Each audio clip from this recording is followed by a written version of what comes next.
sommes Sifa FM 93.5 MHz. Bienvenue à ce journal d'information présenté par Hardy Moulongoui. Dans quelques instants, voici les titres. Au sommaire de ce journal, le bourgmestre de la commune du Lac a initié un salon général ce samedi 9 septembre 2023 sur le tension routière hôpital général marché Makanda en prévision de la saison pluvieuse prochaine. Le journal. Le président de l'association des chauffeurs professionnels du Tanganyika, ACPTONG en sigle, demande aux usagers des différentes routes de gérer leur volant pendant qu'ils sont en train de conduire les différents engins. Le journal. C'est ce samedi dans les après-midi que cette cérémonie de remise des diplômes d'État a eu lieu devant plusieurs participants venus des 4 coins de la ville de Kalemi. Les diplômes d'État édition 2014-2015 sont disponibles à Kalemi. Mesdames et messieurs, vous suivrez les détails dans ce journal. Bienvenue. Le journal. Ouvrons ce journal par cet élément de la commission électorale indépendante CENI en sigle. Dans son bureau de réception des traitements des candidatures BRTC en sigle, vient d'ouvrir ses portes ce samedi 9 septembre à Kinshasa. Le candidat ou leur mandataire ont donc 30 jours, soit du 9 septembre au 8 octobre pour retirer le formulaire, le compléter et le déposer au BRTC. Rappelons que ce BRTC est le seul bureau qui va recevoir et traiter les dossiers de tous les candidats présidents de la République où qu'ils se trouvent. Et la caution pour la présidentielle est fixée à 160 millions de francs congolais, soit 64 000 dollars américains. Soulignons qu'à cet effet, le prétendant au fauteuil présidentiel doivent remplir certaines conditions pour que leur candidature soit retenue. De son côté, le Fonds commun pour le Congo, FCC en sigle, retire sa position au processus électoral en cours. Emmanuel Chadari s'est ainsi exprimé au sortir de l'audience lui accordée par la chef de la MONUSCO, Bintou Keïta, jeudi dernier. Le journal. L'administrateur du territoire de Kabimba a annoncé la découverte d'un détournement de plus d'1 million de francs congolais par les services territoriaux de PMEA et la DGRTANG. Cette somme d'argent aurait été souscrite au cours des 2 derniers mois entre juin et août. La révélation a été faite par les inspecteurs territoriaux qui ont effectué un contrôle des documents administratifs et financiers. Face à cette situation, l'autorité territoriale John Mutombo s'est indigné que certains documents livrés ne soient pas accompagnés des souches justificatives. Le journal. Et puis l'actualité, c'est aussi cet appel au civisme routier lancé par Tikala Boulambo Jean, président de l'association des chauffeurs professionnels du Tanganyika, ACPTONG en sigle, auprès des usagers de la route. Celui-ci invite les uns et les autres au respect des codes routiers congolais en vue de résoudre les cas d'accident pendant cette période des rentrées scolaires. Il a fait savoir au cours d'un entretien accordé ce samedi à nos reporters. On écoute Tikala Boulambo Jean au micro de Charles.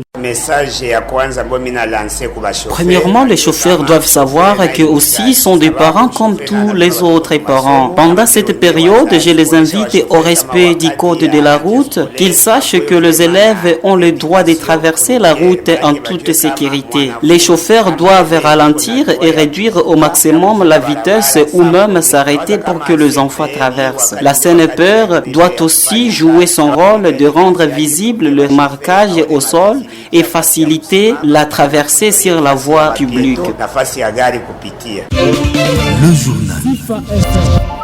Nous sommes dans la commune du Lac. Le bourgmestre a poursuivi ce samedi 9 septembre 2023 les travaux d'assainissement, particulièrement la canalisation et bouchage des trous de la route Makanda, en croire Jules Mouanakatamba, chef de quartier Kataki 1. Cette initiative vise non seulement à accompagner les gouvernements provinciaux, mais surtout à interpeller ses administrés à maintenir le milieu propre avant et pendant la saison pluvieuse. On écoute Jules Mouanakatamba au micro de Juvenal Moudimbi. Le Mont Salongo a été créé par le feu maréchal Mobutu pour que chaque samedi les gens fassent l'assainissement de la ville. Mais aujourd'hui les gens ont déjà oublié. C'est ainsi que le bourgmestre de notre commune a initié ces travaux par ses moyens propres et aussi la volonté de fils et filles de l'avenir Katal. Ce sont des volontaires qui ont besoin de développer leur chaque quartier et appuyer le bourgmestre de notre commune. Nous appelons les jeunes d'autres quartiers à suivre notre exemple pour rendre petit à petit notre vie propre.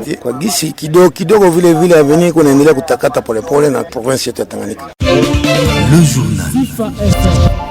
Dans le reste de l'actualité, sachez que les diplômes d'état de finalistes de l'édition 2014-2015 viennent d'être rendus disponibles par la division de l'EPST Tanganyika 1 et 2. L'inspection provinciale de l'enseignement primaire et secondaire technique a fait la remise de ces diplômes ce samedi à l'hôtel Cham. Cette remise des diplômes d'état vient d'être facilitée par la fondation Christine Mwando Katempa en faveur des anciens diplômés dont les diplômes sont restés longtemps bloqués à Kinshasa. Je vous laisse suivre Jibikila Ngalamoulumé, président de l'intersyndical et membre du comité organisateur de la cérémonie. Dans notre secteur de l'enseignement primaire, secondaire et technique, c'est pour la remise des diplômes de lauréats de l'édition 2015. Vous savez que ces diplômes-là étaient des diplômes qui n'ont pas été imprimés parce que l'hôtel de Monet n'avait pas reçu les fonds pour pouvoir le faire. Mais maintenant que tout a été fait, c'était important que ces diplômes soient acheminés au niveau de chez nous dans la province du Tanganyika et que ces diplômes soient distribués. Et vous savez que tout ça, ça demande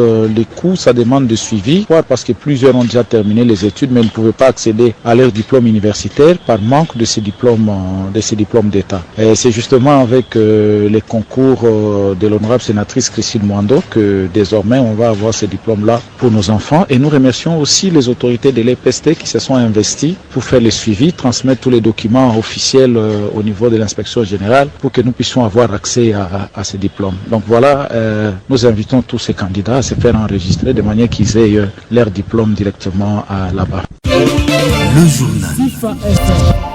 Dans le cadre de la lutte contre la maternité maternelle et infantile, à travers tout le pays, le gouvernement congolais vient de prendre des mesures visant à garantir à chaque individu, quel que soit son statut social, l'accès à des soins de santé de qualité au moment et à l'endroit où il en a besoin, sans que cela ne génère pour lui des difficultés financières. Ce projet, qui a d'abord commencé par la ville de Kinshasa, est le premier volet du package de soins dans le cadre de la mise en œuvre de la couverture santé universelle CSU en sigle et pourra s'étendre dans les 11 provinces dont le Tanganyika d'ici le mois de décembre prochain. L'objectif fondamental de ces programmes est de garantir des soins et des services de santé de qualité à toutes les femmes enceintes, à celles qui ont accouché et aux nouveau-nés pendant leur premier mois de vie, a indiqué Dr Jacques Dona Bazaba, président des regroupements des corps médicaux et intervenants de santé pour la santé universelle RC Missou en sigle. Il a été joint au téléphone de Juvenal Moudimbi Suvé. Les principaux bénéficiaires, c'est les peuples congolais, principalement les femmes congolaises,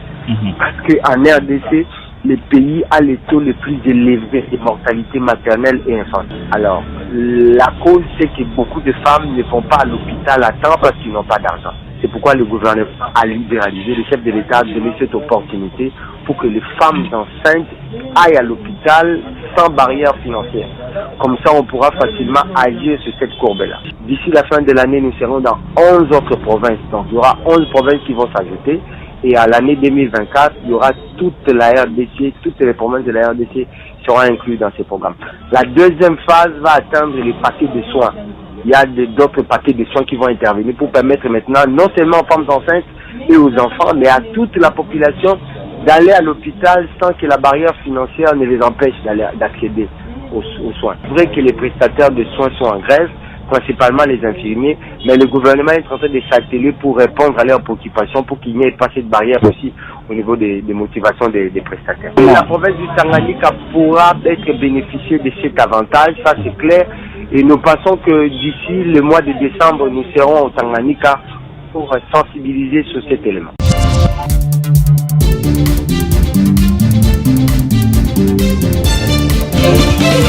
Fidèle auditeur, voici les rappels des titres. Le bourgmestre de la commune du Lac a initié un salon général ce samedi 9 septembre 2023 sur le tronçon routier hôpital général marché Makanda en prévision de la saison pluvieuse prochaine. Le journal. Le président de l'association des chauffeurs professionnels du Tanganyika, ACPTong en sigle, demande aux usagers des différentes routes de gérer leur volant pendant qu'ils sont en train de conduire les différents engins. Le journal. C'est ce samedi dans les après-midi que cette cérémonie de remise des diplômes d'État a eu lieu devant plusieurs participants venus des 4 coins de la ville de Kalemi. Les diplômes d'État édition 2014-2015 sont disponibles à Kalemi. Le journal. Merci de nous avoir suivis. Bonne suite des programmes sur nos antennes.